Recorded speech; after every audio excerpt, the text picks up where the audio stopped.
Hello, and welcome to Every Persona Explained, where we take a look at the origin and representation of every persona. I'm your host, Winwright, and today we're taking a look at Agathion. Agathion is a persona with a muddy history. Agathion are familiars that can change shape and are kept in some kind of small container, like a ring, a talisman, a bottle, or a jar, and are used to torment people, but it only reveals itself at noon, which I would think limits its usefulness, but I digress. The fandom wiki claims it comes from Abrahamic mythology and occult mythology, which is a combination of words that I don't understand. And the Megaton wiki claims it's from European demonology. The Persona games describe them as familiars used by Judeo-Christian magicians, but I'm unsure of the accuracy of this attribution. The oldest source I could find about this is oh dear God. Discours et histories des spectres, visions et apparitions des esprits, anges, démons et âmes et monstres visibles aux hommes. Fucking nailed it. A 16th/17th century treatise by Pierre Leloyer, a French poet, demonographer, and other things, on demons, angels, and other various supernatural beings.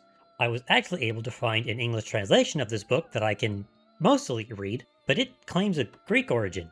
Now, if you run the French version through Google Translate, which is the most reliable way to get a 100% accurate translation, it has a claim that these familiars see common use throughout Christendom. If this translation is reliable, which, then it may be the source of the claimed Judeo-Christian origin.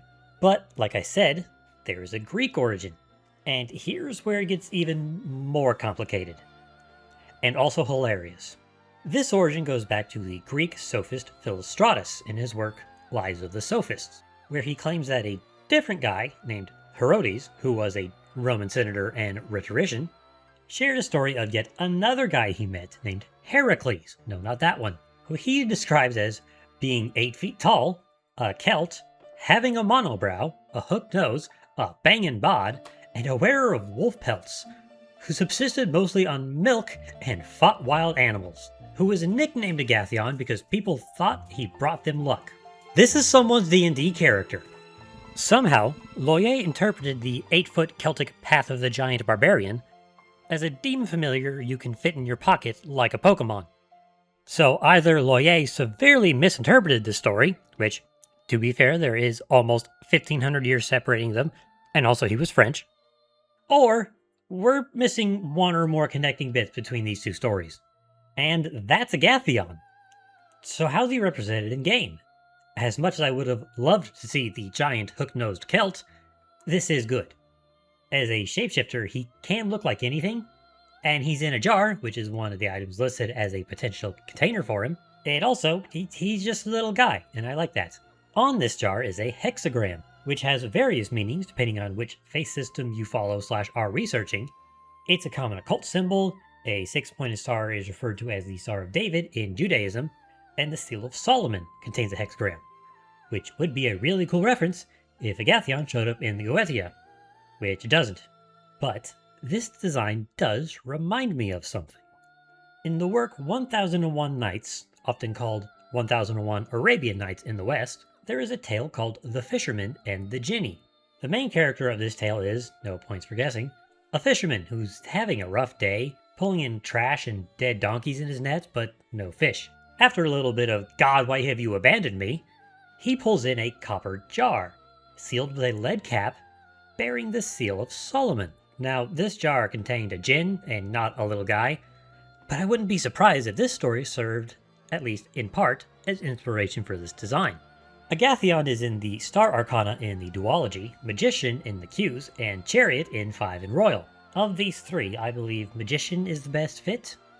Firstly, magic.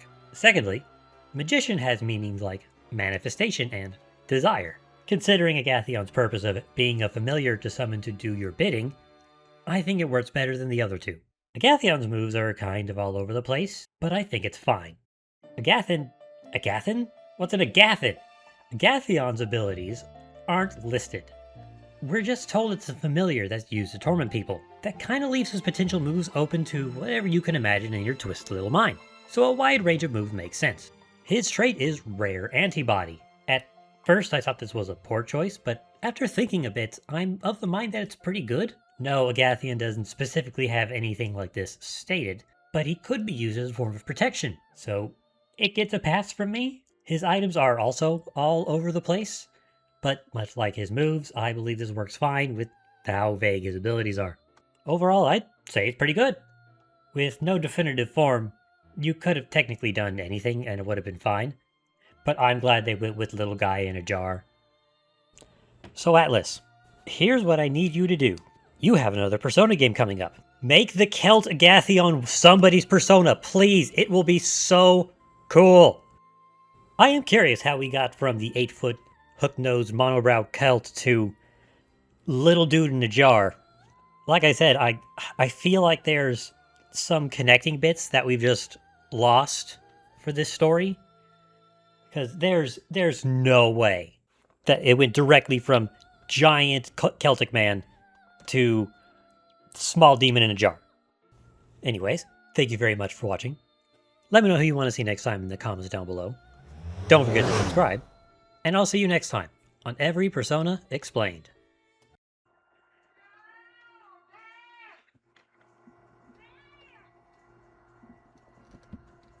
Quiet. Quiet.